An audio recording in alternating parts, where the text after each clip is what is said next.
জাতীয় সংসদ নির্বাচনের প্রস্তুতি ও ভোটার তালিকা হালনাগাদ নিয়ে দেশের বিভিন্ন অঞ্চলের নির্বাচন কর্মকর্তাদের সাথে মতবিনিময় করছেন প্রধান নির্বাচন কমিশনার AMM নাসির উদ্দিন। এরই অংশ হিসেবে সোমবার সকালে ময়মনসিংহ সিটি কর্পোরেশনের শহীদ শাহাবুদ্দিন মিলনায়তনে ময়মনসিংহ অঞ্চলের নির্বাচন কর্মকর্তাদের সাথে বৈঠকে বসেন সিইসি। সভার শুরুতে সাংবাদিকদের সাথে কথা বলেন প্রধান নির্বাচন কমিশনার।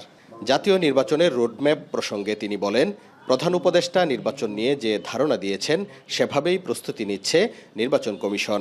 একটি অবাধ, নিরপেক্ষ ও সুষ্ঠু নির্বাচন করতে কমিশন প্রতিজ্ঞাবদ্ধ। এবার দিনের ভোট রাতে হওয়ার কোনো সুযোগ নেই বলেও মন্তব্য করেন তিনি।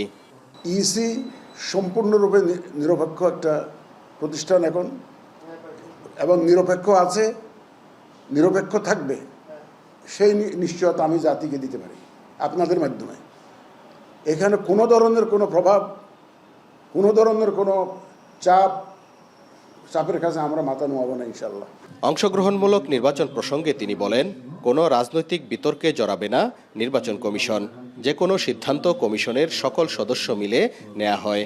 নির্বাচন কমিশন থেকে যত সিদ্ধান্ত আসে এটা কমিশনের সিদ্ধান্ত, কোনো ব্যক্তির সিদ্ধান্ত, কোনো একজন কর্মকর্তা বা কোনো একজন কমিশনারের সিদ্ধান্ত নয়, বা প্রধান নির্বাচন কমিশনের সিদ্ধান্ত নয়।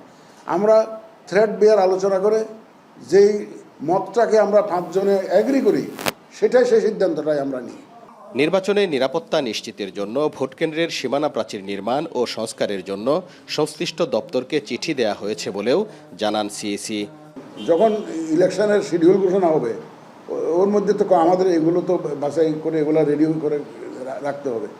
এক্স্যাক্টলি দিনক্ষণ দিতে পারবো না, কারণ বিভিন্ন জেলা পরিষদ, উপজেলা পরিষদ, বিভিন্ন জনের তো বিভিন্ন টাইম লাইন। আমরা যত দ্রুত সম্ভব এই কেন্দ্রগুলো রিপেয়ার করে দেওয়ার জন্য তাদেরকে অনুরোধ করেছি।